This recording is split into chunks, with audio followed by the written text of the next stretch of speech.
When you were younger, it was no big deal if a boy and a girl were best friends, played together, or spent a lot of time together. However, once you reach puberty, it becomes more difficult. You become more aware and more conscious of your differences as a male or female. You start feeling attracted to them. If that's already happened to you, realize that it is perfectly natural and normal. Lots of people your age are feeling the same things. As we have seen, different people have different images of love. Different people have different ideas of what love is and what is beautiful about love. People also experience love in many different ways.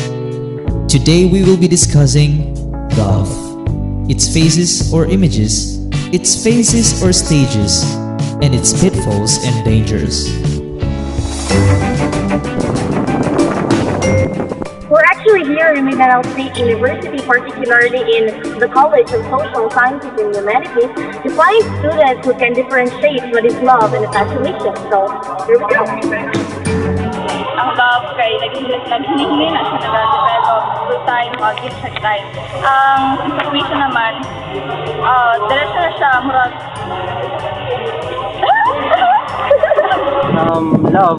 Love is like a potato filled with another potato. It was almost, and I don't find it important. And then people were like, hey, why don't you get a peeler? And then they will hand you another potato. So that's my interpretation of love. It's quite analogical. Okay, so infiltration, wala siya nagalas, tapos ang love nagalas, tapos ang love mas deeper siya, tapos minsan nagkasakit imong heart, ang infatuation man good, murag crush lang siya, tapos paano nag-start ang love? Nag-start ang love kung na nakay deeper sympathy o empathy sa isa ka tao, o karang ma-understand na nimo siya biskang unsa man siya ka bad, unsa man siya ka weak, ma-understand niya yung flaws, tapos paano mag-start ang infatuation? Mag-start siguro ang infatuation kung obsessed ka sa isa ka tao, tapos karang ginaisip naman siya all the time, pero hindi siya kasing deeper sa love.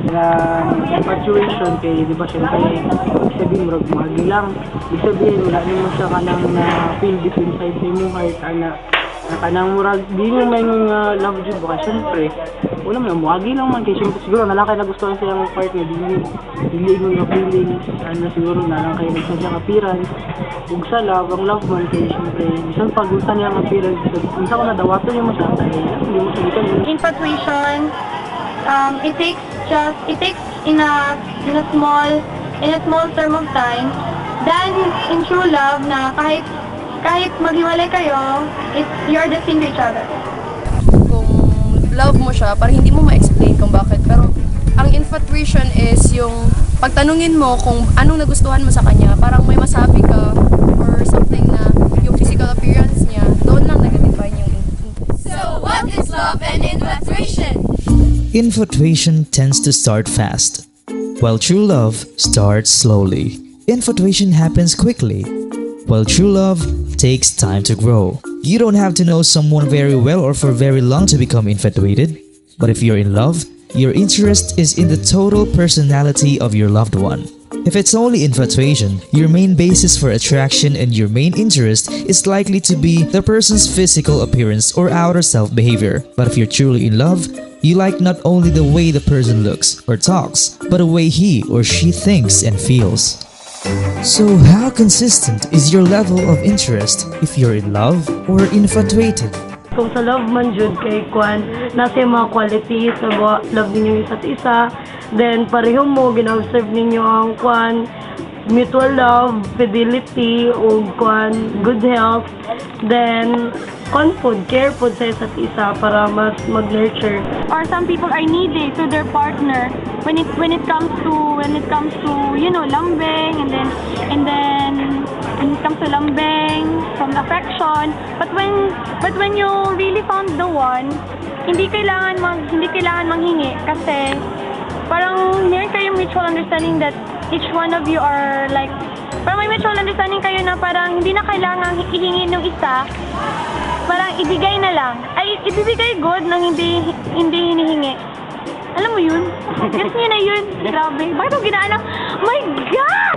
In relationship, kailangan tayo ng respect kasi dahil dyan nagsimula ang magandang relationship. Then, infatuation is kanang kumbaga, nahuhumaling ka lang sa kanyang kagandahan. In infatuation, a couple's interest in each other fluctuates a lot because you are attracted to only a few things about the other person. While in love, interest in each other is consistent. In infatuation, lust or sexual desire becomes the only real driving force. But in true love, it does not need sex in order to grow. Exclusion of others, which can result in too early sexual involvement, happens in infatuation. But true love waits. A true lover waits. Now let's go to responsible sexuality. There are many areas in our life that we have to be responsible for. One of this is our sexuality. However, we can only be responsible for something if we understand it. We have asked someone about the difference between the relationships before and today. Dating in the past is a very serious matter among the concerns.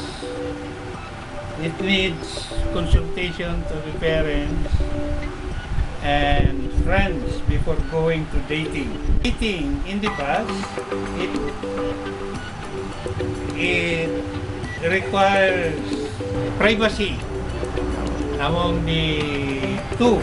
Dating in the presence is more simple because couples could just go to places together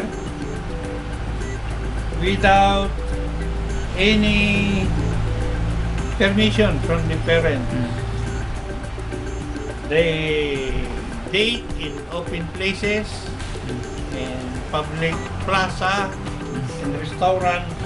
Courtship in the past is a tradition that the one courting had to get the permission of the parents before he could propose